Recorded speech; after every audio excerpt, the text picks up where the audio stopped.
Good evening. It's Vijay here. Today is Sunday, 7th September 2025. Welcome to Weekend Reflections, where we talk about macro events and how those things can shape going forward, not only for the next week, for the many weeks following that. Last week was a very tumultuous week, which we will talk about it tomorrow morning's commentary, pre-market commentary. But let's talk about one of the biggest events which happened, apart from the GST reduction, which of course the market did not really react too much positively. A lot of disappointment going into the weekend. There was a weekend interview with Mrs. Nirmala Sitharaman on CNBC. One thing caught my eye. That was what she said regarding forex reserves of Reserve Bank of India and how they are diversifying. Before we go into that, let me just put a little bit background. Somewhere during last week, when equity markets are not doing well, so a couple of my close friends asked me, in this case, what is your highest conviction bets? So now I told them, as far as equity was concerned, I am not very clear because you see, as I said some time ago, the Black Swan event probably will come and has come. In my opinion, now we should call it an Orange Swan event because Trump is known as Orange Man, and Trump's shenanigans, I would call them, targeting India specifically, with his minions targeting India every single day, makes people who are investing heavily into India from among foreigners very jittery. That is why we have been seeing continuously selling by foreigners since he made that announcement of higher tariffs. That is 25% he made sometime in July, and subsequently things have not gone well, and then he increased it to 50%. So all the more reason for them to be cautious. However, domestic mutual funds have risen up to the plate. They've been trying to buy. Generally, when so much of uncertainty is there, is a good time to buy. However, now that there are some rumors that they may target IT, and somebody says no, and on the weekend we've had some positivity from Trump, is what people feel. I don't think so actually, because in that statement which he made, he says he's disappointed with the prime minister, but still, India and US will, are great friends, and they will sort out the issue. Nevertheless, one has to be very cautious when Mr. Trump speaks, because he's what a master of double speak, as they say. He'll say something, he'll say positive one day, negative one day, so one is not sure. And I put more lot of money on liquid. I put a lot of faith in liquidity, because liquidity moves the markets, not necessarily fundamentals in the very short term. Liquidity moves the markets even in the long term. Now, so when these people ask me about high conviction bets, in my opinion, high conviction bet for me would be, say, 40% in one or two stocks, and the remaining 60% spread across other stocks. I have been advocating a diversified strategy since quite some time, because I am not able to see any specific sector which may benefit as far as equities are concerned in this kind of scenario of quite some time. So we have diversified. We have about 20 to 25 stocks. We are fully invested. We are not having a bearish view on the markets, but we need to also consider what is happening outside the scope of our day-to-day trading. So my best conviction, highest conviction bets as of now, based on what has happened last week, as is precious metals. Now, I have been votary of precious metals. I would say I've been a gold bull and silver bull since 2023. In all our portfolios, we had about 15 to 20%. This year, we increased it to some 30%. That saved us the blushes as far as the mini bear market, which happened in the first 3 months, was concerned of this calendar year. I had again gone back to only 15% of precious metals and used the remaining 85% to get into equity. Last 10 days, we have been slowly adding into precious metals by selling some equity where we have made reasonable profits. And right now, as we speak, I had mentioned that also on Friday, that I will probably go into 35% into precious metals. We have increased actually to 40% In certain cases, it has gone up to 50%. So I would say highest conviction for me today, 40% plus, is precious metals spread across both silver and gold. I had moved out of gold about 3 months ago, but now I have come back into gold. When gold had touched about $83, we had moved out of it, and we have now again bought it back at higher level somewhere beginning 86, 85, 86, because there is a breakout above 85, 84 half, 85. So currently we are very bullish on gold and silver, and we speak, as they say, we have to walk the talk. We are walking the talk with 40% to 50% in precious metals, spread almost equally between gold and silver. So I would like to just show you something very interesting charts. Let's just quickly go ahead and see what it is. So what made me very convinced about gold was this chart. This is the really very, very important chart. I would like everyone to just mull it over as to what this chart is telling us. See, the yellow line is the gold holdings as a percentage of foreign reserves among foreign central banks, the sovereign central banks, since 1975. Do we have data since 1975? The yellow line was always above the blue line is the US Treasuries holdings as a percentage of foreign reserves. All central banks hold some reserves. Now, reserves are widespread. I mean, they're not focused on any one sector. So usually they hold gold, silver. They also hold treasuries. They hold dollars.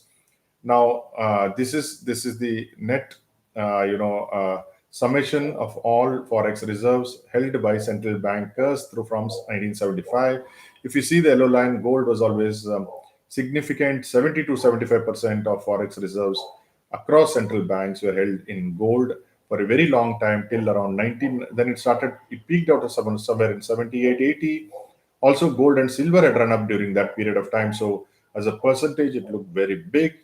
Then in 1996, for the first time, the blue line cut the yellow line from bottom, which meant that the treasury holdings as a percentage of foreign reserves were higher than gold. So from 1996 till 2025, the treasury holdings were always higher than gold. We are talking only of gold here. And then last few months, the gold reserves held by foreign central banks are now more than the percentage holding of US treasuries. This is a very, very important development. Generally, this has been missed by a lot of people. Most people are looking at day-to-day movement of gold. They think it is overbought. Then they believe that, okay, there'll be correction. People are jumping into it. But what we should look at it, what are the really, really big boys doing? See, if we are now looking at some big bulls in Indian market, or let's say foreign FII investments, but look at this foreign, this central banks, what they are holding. If central banks are increasing their holding steadily, steadily from 2017, 18, 19, you look at it slowly and steadily, it is going. It's made like a saucer pattern. It looks like there is no comeback. And if this goes on, then you can imagine the price of gold as we go along. So, what has the Reserve Bank of India done? They have steadily built up its gold reserves to around 880 tons by March 2025. This is the data we have. We don't have data after that. It is now 12% of our foreign exchange stockpile is in gold. Just imagine this has slowly moved up from some 8% to 12%. So last week, for instance, I saw some interesting data that countries that have increased gold reserves since 2022. Why is 2022 important? 22 is the time when the Russia invaded Ukraine and Russian dollar assets were confiscated by US. So Russia moved towards gold, and so did many countries because they were scared that tomorrow the dollar assets may be confiscated by US on some flimsy reason, and therefore it is better to diversify because they cannot. US does not have any hold on gold. So China has increased it by 269 tons, Turkey 188, India has increased by 53 tons, and so forth. Now on 5th September, we had this information that Poland planned to raise its target to 30%. So it was whatever 20%. From 20, it has gone to 30. And surveys indicate that 43% of central banks, especially in emerging markets, plan further increases in 2025. There was a lull in China's increase in gold reserves. People thought, okay, now China will not come back into the market, so gold will be under pressure. But now China has again come back, and this is El Salvador, who has bought about a huge amount of gold on Friday. So that is another thing which is adding up. And now this is a very interesting chart. Again, one should look at how gold performs over a period of time. You see, gold has got something you can say a 10-year cycle or to 12-year cycle. This is the first time from 1977, it suddenly went up to about 8 times, eightfold gain within a few years. This is from the bear market low of 1976. It went up in the next 3 years by 8 times. Okay, this is a multi-bagger which we don't get in stocks.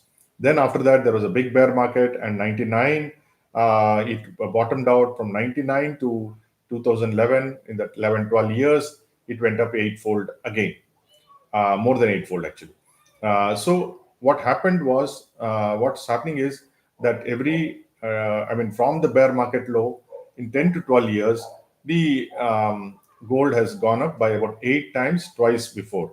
Now they say generally, nothing repeats again, but they also say that if something repeats once, then it's likely to repeat again and again and again.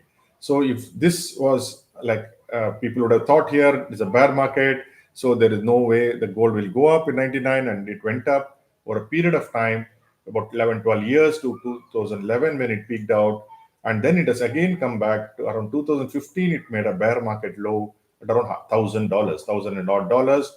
So therefore, if that is what, if $1,000 is the low, and if there is going to be eightfold increase in 10 years time, so 10 to 12 years time, so by 2027, the gold should target $8,000. Today we are at $3,600, $3,500.